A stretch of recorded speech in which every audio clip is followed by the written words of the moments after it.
जिसके घर में क्लेश होता हो, अशांति रहती हो, क्लेश रहता हो, या छोटी छोटी बात पर विवाद चालू हो जाता हो, या पति पत्नी में, परिवार में, सास बहू आदि कादिक में कहीं ना कहीं कुछ अगर विवाद रहता हो, तो शास्त्र कहता है ऐसा बेलपत्री की डंडी रहती है ना, बहुत ध्यान दीजिएगा महाराज, ध्यान दीजिएगा। जैसे ये बेलपत्री की जो डंडी होती है, डंडी का जो भाग होता है बेलपत्री की, ऐसा बेलपत्री की 7 भाग ले लो, मतलब बेलपत्री 7 ले लीजिए। 7 बेलपत्र लेकर कच्चा जो सूत होता है ना, कच्चा सूत जो जानते हो पेड़ पौधे में माताएं लपेटती हैं, धागा जो होता है ना सफ़ेद कलर का कच्चा धागा, जो बड़ में, पीपल में और आंवला आदि में लपेटा जाता है, कच्चा सूत, उसको शंकर भगवान और माता पार्वती का स्मरण कर कर नंदी के, जो नंदी होता है, नंदी के राइट भाग में, नंदी का एक पांव ऊंचा होता है, आपने देखा होगा आगे का पांव ऊंचा होता है, बैठते समय नंदी का एक पांव ऊंचा है, एक पांव नीचे की हो जाता है। तो नंदी का जहां पांव ऊंचा है, उस ऊंचे पांव के पास में बैठना है। कच्चे सूत पर उस बेलपत्री के जो 7 गुच्छ हैं, 7 जो बेलपत्री के भाग हैं, 7 बेलपत्री हैं, उसको अपना नाम गोत्र स्मरण कर कर उस कच्चे सूत को लपेटना है महाराज। लाल कलर का चंदन उस बेलपत्री के पत्ते में जो अग्रभाग होता है, सबसे आगे का भाग, 7 में लाल चंदन लगाना है महाराज। उस चंदन को लगाकर आप प्रदोष के दिन, प्रदोष काल में शंकर भगवान को समर्पित अगर करते हैं, तो जिस घर का गोत्र बोला है उस घर में कभी क्लेश नहीं हो सकता, उस शांति का अनुभव।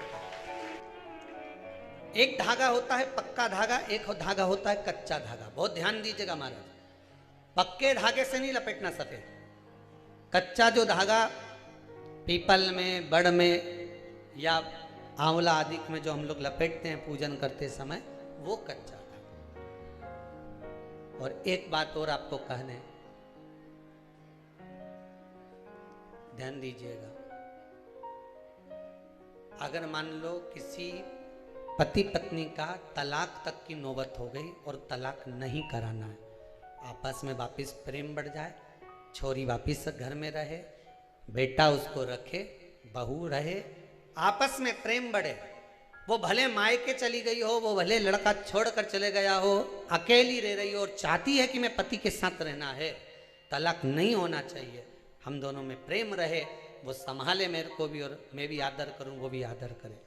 तो मेरा निवेदन है, कच्चा जो सूत होता है, कच्चा जो धागा होता है, नंदी के ठीक पीछे बैठकर कोई साथ में आपका परिवार का कोई व्यक्ति चले जाए और हस्तकमल को, जिसको अपने परिवार में वापिस रहना है, उस स्त्री हो या पुरुष हो, दोनों में से कोई भी नंदी के पीछे बैठकर, सोमवार की जिस दिन अष्टमी पड़े उस दिन नंदी के पीछे बैठकर हाथ को ऐसा बंद करना है, हाथ में एक बेलपत्री रखना है, सीधी सीधी बंद कर कर 7 बार उस हाथ पर कच्चा सूत लपेट देना है, उस सूत को वापस निकाल लेना है, बेलपत्री के साथ, बेलपत्री के साथ में, और बेलपत्री को तो अपने पास में रखना। सबसे पहले माता पार्वती का जो हस्तकमल ऐसा होता है शिव मंदिर में, उस हस्तकमल में वो सूत जो आपके हाथ से निकला है वो उसमें डाल देना है, माँ जगत जननी से प्रार्थना कर कर, और जो बेलपत्री आपने संबंध को जोड़ने के लिए अपने हाथ में ली है, वो शंकर भगवान के कटी भाग में, फिर निवेदन करूंगा कटी भाग को समझ लीजिए।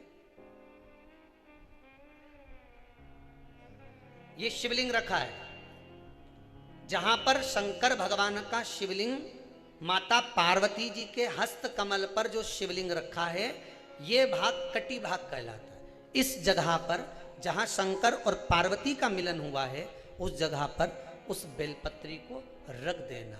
महाराज ज्यादा से ज्यादा 3-4 महीने लगते हैं, दोनों में वापस प्रेम बढ़ जाता है, दोनों एक हो जाते हैं। तलाक तक बात चल भी रही हो तो वो तलाक समाप्त हो जाता है। प्रेम, करुणा, आसक्ति, स्नेह बढ़ जाता है। संबंध टूटने की कतार पर। एक बार माता पार्वती को समर्पित तो करो अपना संबंध कि मां अब तुझे नहीं भाना। माना मैंने अपशब्द कह दिया होगा, माना मेरी गलती होगी, थोड़ी गलती उनकी भी होगी, पर दोनों की गलती है माँ, अब इस संबंध को तुझे निभाना। जब कच्चा सूत माता के हाथ में रखो तब माता को विनती करना, इस संबंध की डोरी अब तेरे को दे दी।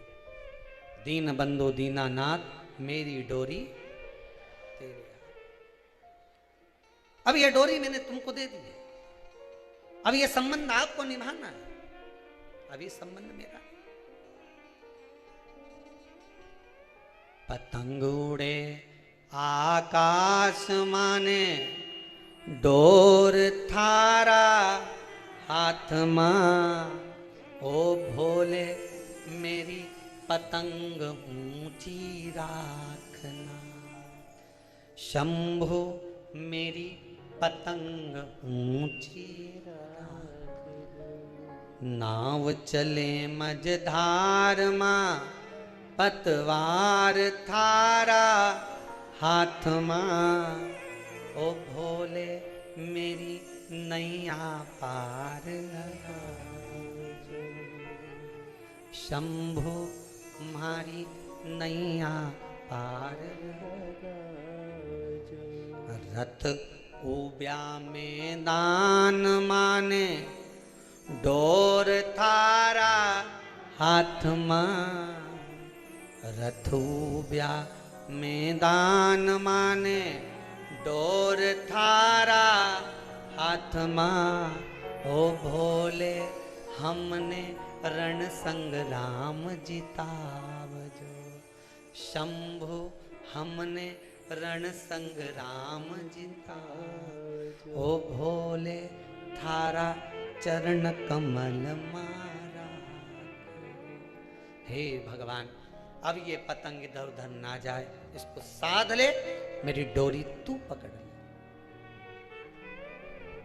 मेरी ये डोर तुम पकड़ कर। भगवान से प्रार्थना करो, निवेदन करो, संबंध टूट रहा है, इसको संभाल लो।